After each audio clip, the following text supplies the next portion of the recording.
Hello mga ka-ropers. For today's video, ayan, ipapakita ko sa inyo yung mga na-event kong panels. Ito na siya. So, nagtataka kayo kung bakit nagbibend ako ng panel dyan sa taas. Ito kasi siya, ang purpose nito.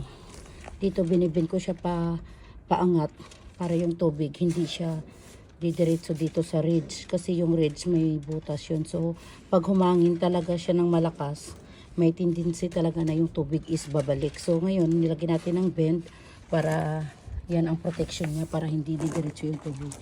So yan na yung bined natin, ayan.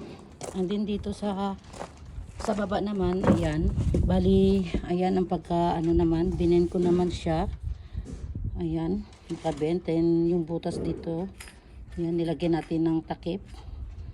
So ang purpose naman ito, yung bend dito sa baba is ito naman yung maghuhook sa starter na nilagay natin dyan sa kanyang bubong.